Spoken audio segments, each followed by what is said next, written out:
आकाशवाणी भोपाल से प्रस्तुत हैं प्रादेशिक समाचार।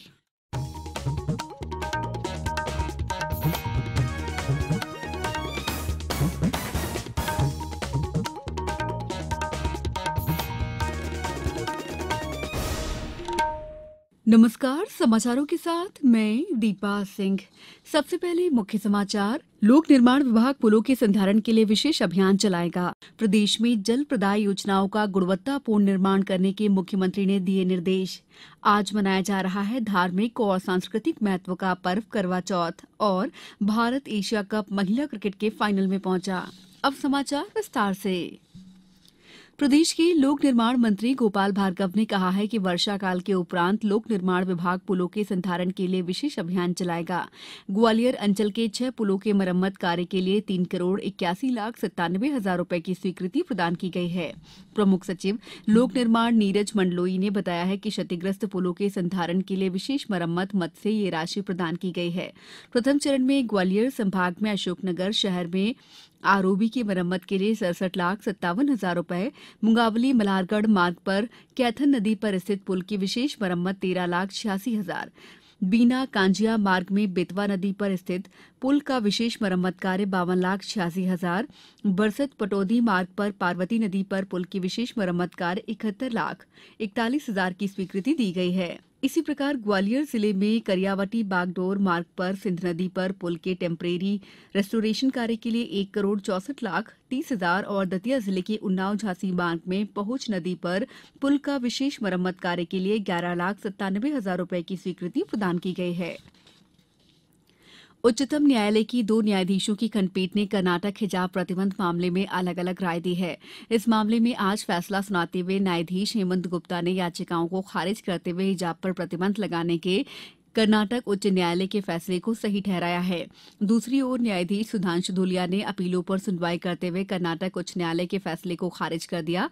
न्यायमूर्ति धूलिया ने कहा है कि संविधान के अनुच्छेद 14 और 19 के अनुसार हिजाब पहनना व्यक्तिगत इच्छा पर निर्भर है। खंडपीठ ने इस मामले में अलग अलग राय होने पर यह मामला उचित दिशा निर्देश के लिए प्रधान न्यायाधीश को भेजने का फैसला किया। शीर्ष न्यायालय के फैसले के मद्देनजर कर्नाटक में शिक्षण संस्थाओं में हिजाब पहनने पर प्रतिबंध की अनुमति देने वाला उच्च न्यायालय का आदेश फिलहाल लागू रहेगा।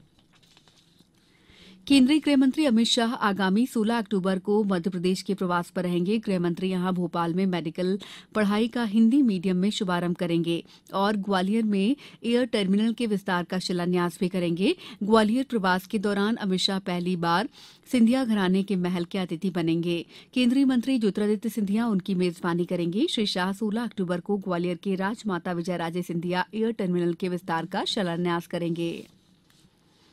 विश्व दृष्टि दिवस पर राज्य अंधत्व निवारण समिति ने साइट सेवर के सहयोग से भोपाल एनएचएम मुख्यालय में आंखों की जांच के लिए कैंप लगाया। कैंप में 450 अधिकारी कर्मचारियों की आंखों की जांच की गई। इनमें 80 व्यक्ति की डायबिटिक रेटिनोपैथी की जांच की गई।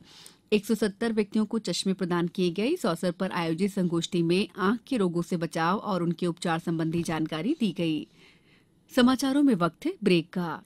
ब्रेक के बाद समाचारों में आपका एक बार फिर स्वागत है। मुख्यमंत्री शिवराज सिंह चौहान ने कहा है कि प्रदेश में जल प्रदाय योजनाओं का निर्माण जल जीवन मिशन की गाइडलाइन के अनुरूप गुणवत्तापूर्ण किया जाए। वे आज प्रदेश में ग्रामीण परिवारों को हर घर नल से जल उपलब्ध करवाने के लिए जारी जल जीवन मिशन और जल संरचनाओं के निर्माण में लगे अधिकारी कर्मचारियों की भोपाल के कुशाभाऊ ठाकरे कन्वेंशन सेंटर में हुई राज्य स्तरीय कार्यशाला में बोल रहे थे। उन्होंने कहा कि जल प्रदाय योजनाओं का निर्माण समय सीमा में पूरा किया जाए। इस अवसर पर मुख्यमंत्री ने जल जीवन मिशन के सोशल ऑडिट के लिए तैयार किए गए जल दर्पण मोबाइल ऐप पर सिंगल क्लिक से विमोचन किया। उन्होंने नल जल योजनाओं के संचालन और संधारण की मार्गदर्शिका का विमोचन किया और जल जीवन मिशन की गतिविधियों पर लगाई गई प्रदर्शनी का भी अवलोकन किया। आज खंडवा में राष्ट्रीय किशोर कुमार सम्मान समारोह आयोजित किया जा रहा है।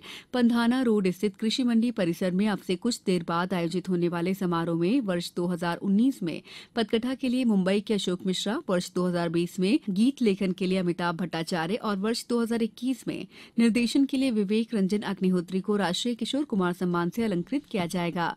प्रदेश की संस्कृति और पर्यटन मंत्री सुश्री उषा ठाकुर सम्मान प्रदान करेंगी। आज धार्मिक और सांस्कृतिक महत्व का पर्व करवा चौथ मनाया जा रहा है। कार्तिक कृष्ण पक्ष की चतुर्थी को मनाए जाने वाले इस पर्व के दिन महिलाएं अपने पति की लंबी आयु की कामना से व्रत करती हैं। भगवान शिव और देवी पार्वती की पूजा अर्चना और चंद्रमा दर्शन के बाद व्रत खोलती हैं। उत्तरी भारत के क्षेत्र में ये पर्व प्रमुखता से मनाया जाता है। आज करवा चौथ पर चंद्रमा रात 8 बजे के बाद उदित होगा, लेकिन मैदानी इलाकों में ये 8:30 बजे तक पूर्ण रूप से देखा जा सकेगा। इसी बीच कल मौसम साफ होने के कारण बाजारों में जमकर खरीदारी हुई। महिलाओं ने पूजन सामग्री सहित उपहारों, कपड़ों की भी खरीदारी की। छिंदवाड़ा जिले में भी आज करवा चौथ का व्रत पूरे उत्साह के साथ किया जा रहा है। इसके लिए महिलाओं द्वारा विशेष तैयारियां की गई हैं। बांग्लादेश की सिलहट में एशिया कप महिला क्रिकेट के सेमीफाइनल में भारत थाईलैंड को हराकर फाइनल में पहुंच गया है। यह 8वीं बार है जब भारत एशिया कप के फाइनल में पहुंचा है। भारत ने पहले बल्लेबाजी करते हुए थाईलैंड को जीत के लिए 149 रन का लक्ष्य दिया था, लेकिन थाईलैंड की टीम निर्धारित 20 ओवर में 9 विकेट खोकर केवल 74 रन ही बना पाई। अब कुछ समाचार संक्षेप में। शहडोल में अक्टूबर महीने को स्वच्छता माह के रूप में मनाया जा रहा है। राष्ट्रीय सेवा योजना के कैडेट्स इसमें अपना महत्वपूर्ण योगदान दे रहे हैं। गुना में दीपावली त्योहार के अवसर पर अस्थायी आतिशबाजी अनुज्ञप्ति हेतु ऑनलाइन आवेदन पत्र प्रस्तुत करने की अंतिम तारीख अब 18 अक्टूबर कर दी गई है। आयुष्मान कार्ड बनाए जाने के लिए नर्मदापुरम जिले के अब प्रत्येक ग्राम पंचायत और वार्ड में प्रतिदिन कैंप आयोजित किए जाएंगे। जबलपुर में हाल ही में अचानक हुई बारिश ने फसलों को प्रभावित किया है। जिले के शहपुरा, पाटन, मझौली में फसलों को काफी नुकसान पहुंचा है। शिवपुरी जिले के पोहरी थाना क्षेत्र में आज सड़क दुर्घटना में एक दंपत्ति की मौत हो गई।